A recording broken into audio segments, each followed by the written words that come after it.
Assalamualaikum warahmatullahi wabarakatuh. Hai semuanya, kembali lagi bersama saya, Bilqis Salsabila, dalam acara Talk Show. Saat ini saya tidak sendiri, sudah hadir narasumber kita yaitu Indri Novianti. Pada pertemuan kali ini kita akan berbicara tentang standar akuntansi. Standar akuntansi keuangan yang mungkin sering kita dengar. Langsung saja teman-teman. Nah, berbicara mengenai standar akuntansi keuangan, sebenarnya bagaimana sih awal terbentuknya SAK ini? Baik, awal terbentuknya SAK ini didasarkan pada 3 tonggak utama sejarah dalam perumusan standar akuntansi di Indonesia. Tonggak sejarah pertama yaitu pada tahun 1973 yang pada masa itu merupakan pertama kalinya Ikatan Akuntansi Indonesia menyusun prinsip dan standar akuntansi yang berlaku di Indonesia dalam suatu buku prinsip akuntansi Indonesia. Kemudian, yang kedua pada tahun 1984, pada masa itu Komite PAI melakukan revisi secara mendasar pada PAI 1973 dan kemudian merubahnya dalam buku Prinsip Akuntansi Indonesia 1984. Dan yang ketiga yaitu pada tahun 1994. Ikatan Akuntansi Indonesia kembali merevisi total terhadap PAI 1984 dan menyusun dalam buku Standar Akuntansi Keuangan atau SAK per 1 Oktober 1994. Oke, nah kalau untuk perkembangan dari SAK ini sendiri bagaimana? Kalau untuk perkembangannya, standar akuntansi keuangan terus direvisi secara berkesinambungan, baik berupa penyempurnaan maupun penambahan standar baru sejak tahun 1994.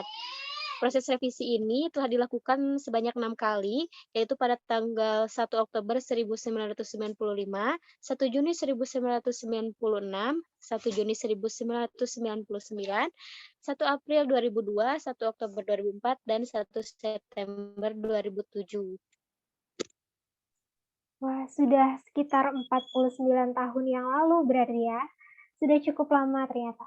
Bisa dijelaskan apa sih standar akuntansi keuangan itu?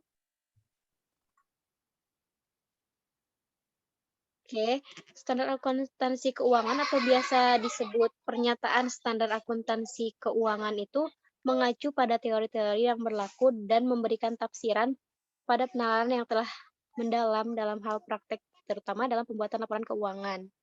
Jadi, pernyataan standar akuntansi keuangan atau PSAK merupakan suatu buku petunjuk dari prosedur akuntansi yang berisi peraturan tentang perlakuan, pencatatan, penyusunan, dan penyajian laporan keuangan yang disusun oleh Lembaga Ikatan Akuntansi Indonesia yang didasarkan pada kondisi yang sedang berlangsung dan telah disepakati serta telah disahkan oleh lembaga atau institut resmi. Jadi pernyataan standar akuntansi keuangan itu adalah sebuah buku petunjuk dari prosedur akuntansi ya. Nah, apakah PSAK ini mutlak bagi semua perusahaan atau tidak? Tidak. Sebagai suatu pedoman, pernyataan standar akuntansi Indonesia atau PSAK itu bukan merupakan suatu kemutlakan bagi setiap perusahaan dalam membuat laporan keuangan. Namun, hanya memastikan bahwa penempatan unsur-unsur atau data ekonomi harus ditempatkan pada posisi yang tepat agar semua data ekonomi tersebut dapat tersaji dengan baik. Oke, lalu apakah badan yang menyusun standar akuntansi keuangan ini? Badan penyusunnya itu yang utama ada di Ikatan Akuntansi Indonesia, tapi ada 3 yang dijelaskan yaitu pada tahun 1973 yaitu Panitia Penghimpun Bahan-bahan dan Struktur dari GAP dan GAS. Pada tahun 1974 sampai 1994 yaitu Komite Prinsip Akuntansi Indonesia, dan terakhir pada tahun 1994 sampai sekarang kemungkinan yaitu Komite PAI yang diubah menjadi Komite Standar Akuntansi Keuangan atau Komite SAK. Oke, ada 3 badan ternyata ya, ada 3 badan penyusun. Nah, dalam penyusunannya, apa saja prosedur hukumnya nih? Ada 15 tahapan proses prosedur hukumnya. Pertama, identifikasi isu untuk dikembangkan menjadi standar.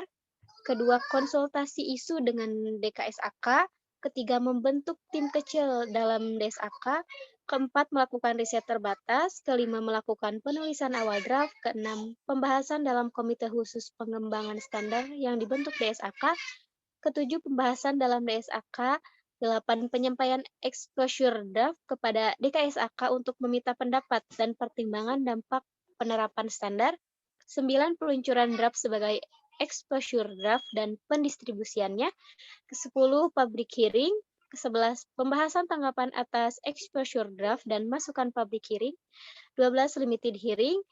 13, persetujuan exposure draft PSAK menjadi PSAK. Ke-14, pengecekan akhir, dan yang terakhir, ke-15, sosialisasi standar.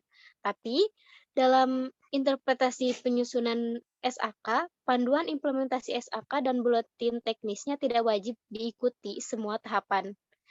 Misalnya public hearing. Dan untuk pencabutan standar atau interpretasi standar yang sudah tidak relevan, itu sama dengan proses prosedur hukumnya.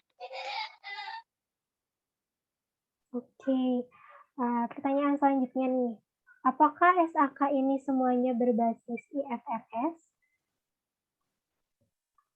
Tidak, selain SAK berbasis IFRS, DSAK IAI telah menerbitkan PSAK dan ISAK yang merupakan produk non-IFRS, antara lain seperti PSAK 28 dan PSAK 38, ISAK 31, ISAK 32, ISAK 35, dan ISAK 36.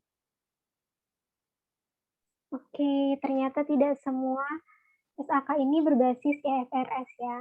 Tadi sudah banyak dijelaskan tentang SAK ini, lalu sebenarnya apa sih fungsi dari PSAK itu sendiri? Oke, untuk fungsi PSAK ini ada 3 fungsi, yaitu pertama untuk penyeragaman laporan keuangan, kedua untuk memudahkan akuntan dalam menyusun laporan keuangan, dan terakhir untuk mempermudah pembaca dan auditor untuk memahami dan membandingkan masing-masing entitas laporan keuangan yang berbeda-beda. Wah, luar biasa sekali ya. Untuk pertanyaan yang terakhir nih, berapa jenis PSAK yang ada dan digunakan di Indonesia? Ada 4 jenis PSAK yang ada dan digunakan di Indonesia. Yang pertama yaitu PSAK IFRS. Pembuatan dan penyusunan PSAK ini menjadi standar dalam pencatatan, penyusunan, dan penyajian laporan keuangan. Adanya standar yang sesuai dengan PSAK ini membuat semua informasi keuangan yang ada mudah dipahami dan relevan bagi semua pengguna laporan keuangan tersebut. Penyusunan laporan keuangan berdasarkan jenis PSAK IFRS ini digunakan oleh perusahaan-perusahaan yang tergolong ke dalam perusahaan publik. Yang kedua, ada SAK etap atau standar akuntansi keuangan untuk entitas tanpa akuntabilitas publik.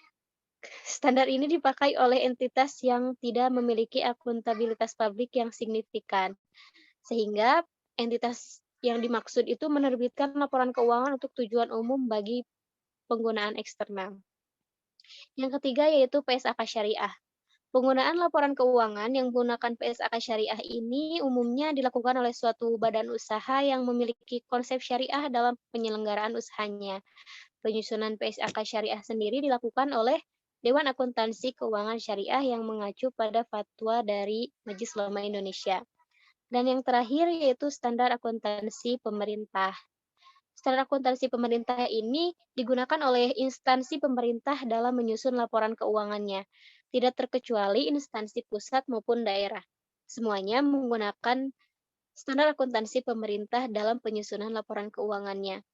Dan untuk penerbitan SAP ini sesuai dengan peraturan pemerintah yang menjadi jenis SAK terakhir dan berlaku di Indonesia yang regulasinya diatur oleh Komite Standar Akuntansi Pemerintahan atau KSAP.